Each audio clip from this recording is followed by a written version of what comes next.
Hello everyone, my name is Gabby, and welcome back to another Dragon Ball Super review. This time reviewing episode 77. It's just an ordinary day. The sky is blue, the grass is green, and Goku gets bored when he doesn't train for a while. Now that Beerus and Whis are back, he decides to bribe them with food once again for some more training. Vegeta surprisingly doesn't come along because Bulma is pregnant with their second child, and it's due pretty soon. But as Goku realizes he hasn't had a good fight against someone strong in a while, he remembers the promise Zeno made to create a tournament from all 12 universes. He decides to use the button he gave him to remind both Zeno about it, despite Beerus and Whis' warnings over not to trust them. And the Zeno agree. The Tournament of Power between all 12 universes will feature 10-man teams and will start very soon. So, what did I like about this episode? Well, first of all, the opening, Limit Break Survivor is just so much better than Chozette's dynamic. And I know there are people who even like Chozette's dynamic, but this new opening was just like way more interesting. The song is more interesting, the visuals are more interesting, and it seems like it reflects what's actually in the series much more than the original intro did, so it's great. And I also really enjoyed the way they sort of treated this episode and how all the characters interacted with one another. Like, when I found out that this was an episode about Bulma being pregnant and Vegeta getting anxious about that, I thought it was going to be, once again, another kind of like comedy episode. Just a lot of gags over the fact that Bulma is pregnant and that Vegeta is getting overly anxious all the time. Like, something like, say, episode 16, like the one where Vegeta goes really crazy trying to get Whis to train him and trying to give him all the food and stuff. But no, once again, Super's been doing this a lot now, but now when they get to these character moments, they don't really play that many of them for laughs. Like, a lot of the time it's very kind of serious and more so kind of like subtle. Like, the characters are not talking like they're just going to be like a punchline. They're talking like legitimately seriously, like, oh, I'm having a baby. It's cool, I'm having a baby. So it's not some kind of big mishap. It's not the fate of the world isn't resting on it. I'm having a baby and that's it. And Vegeta's also like that. Vegeta is surprisingly subdued in this episode, much more subdued than I thought he was going to be, and I honestly really enjoyed it. I'm normally not the biggest fan of Vegeta in slice of life scenarios, but here I really enjoyed it. Maybe because they weren't really trying to make such a big deal out of it. It wasn't like, oh my god guys, look at Vegeta, look how different he is. It was just like, well yeah, of course Vegeta is going to care about his kid being born. Like, that makes sense. Sometimes I feel like I could do without the constant reminders that now Vegeta is basically a better father than Goku is. Like, that's kind of more of a sort of random headcanon thing, and I feel like they don't need to constantly keep shoving it into our face, but I still did enjoy it, and I enjoyed seeing Vegeta care, and I enjoyed seeing Goku also care in his own weird kind of Goku way. As for what I didn't like about this episode, well, okay, first of all, actually, this stuff isn't stuff that I actually didn't like. This is more just like stuff that could potentially gripe me, but I am waiting for some more episodes to come before I actually judge them. And that is, well, first of all, the filter, the new kind of art style, although apparently it's mostly just stuff that they changed in post-production. Sometimes it looks good, sometimes it doesn't look good. I'm not completely sure if I like it or not. I know some people absolutely hate it, some people just don't mind. I don't have an opinion on it yet. I feel like I need to see more of it actually in action, and especially in action scenes. And Goku's characterization in this episode, where he goes and basically defies Beerus and Whis to talk to Zeno to ask for the tournament, even though Beerus and Whis are kind of saying that's actually really dangerous and you shouldn't do that. I'm not going to say, like, at the people that this is just, like, too selfish for Goku, that he just absolutely did not understand at all. Like, I feel like I kind of understand why Goku did it, and I can understand his reasonings, and I think it makes sense for his character.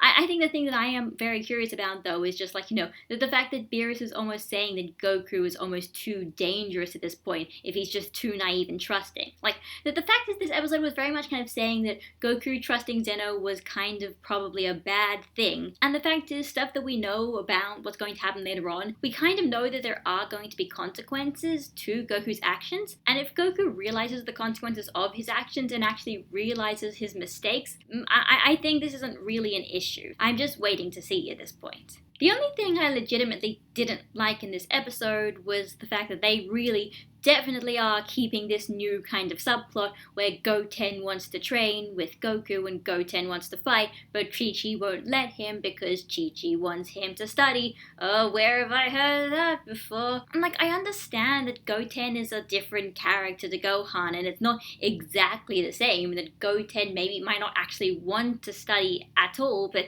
still, is very repetitive. I feel like it's just kind of like a lazy way to get Goten out of the action, whereas Chi-Chi trying to make Gohan study was never an excuse. It was basically just like, when Gohan wanted to fight, he pretty much just ignored her anyways. I'm just not a fan of this subplot. I was never a fan of this subplot in Dragon Ball Z in general, and the fact that they brought it back in Super, I just don't understand. I don't even really find it funny. So, as for next episode, some more details about the tournament are going to be revealed, and looks like Goku is going to go and basically try to find his first recruit for his 10-man team in the tournament, and it seems like it's Gohan?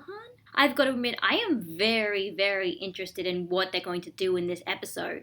Mostly just because, when I saw the Universe Survival arc, just poster in general, the fact that Gohan was fighting was honestly one of my biggest questions about this arc in general. Mainly because, just judging by how Dragon Ball Super has been going, both in universe and out of universe, Gohan was satisfied, and all of the other characters had accepted that it was fine that Gohan might never fight ever again. But now he's fighting. It just makes me wonder, what changed? When did this change? And was this Toei's plan from the beginning?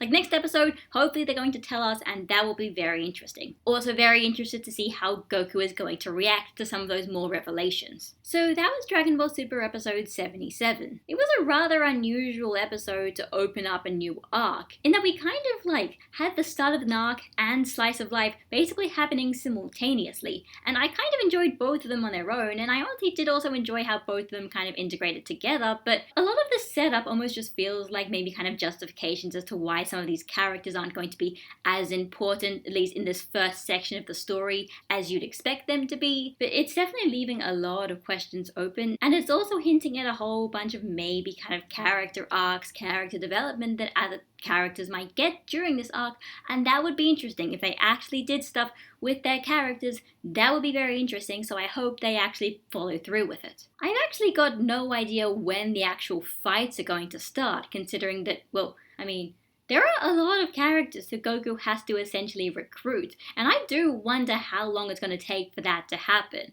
Some of these characters you could kind of just expect they could come in within 2 sentences. Goku just shows up, says, "Do you want to join?" They say yes. But there are lots of other characters, Gohan being one, but there are also other characters in this roster where I do feel like, there might be quite a bit of time dedicated to explaining what they're doing, who they are, and why they're joining in the first place. So we might have quite a bit of time before we actually get to the fights and the tournament in general. Basically, the next few episodes are just going to be justification as to who is coming and why, and I'm very interested to hear the justifications. I do hope they make sense, and if any of these characters are actually going to do anything kind of relevant to their characters and not just kind of them just being roll called so they can get some cool badass moments, we'll basically probably find out by how they're introduced in the first place. So honestly, quite a bit of hope is riding on these first few episodes for me, just to see what they're going to do with these characters. I hope it's good. Haven't been disappointed so far, but I hope it is good. So this is Gabby, signing out, and I'll see you all next week.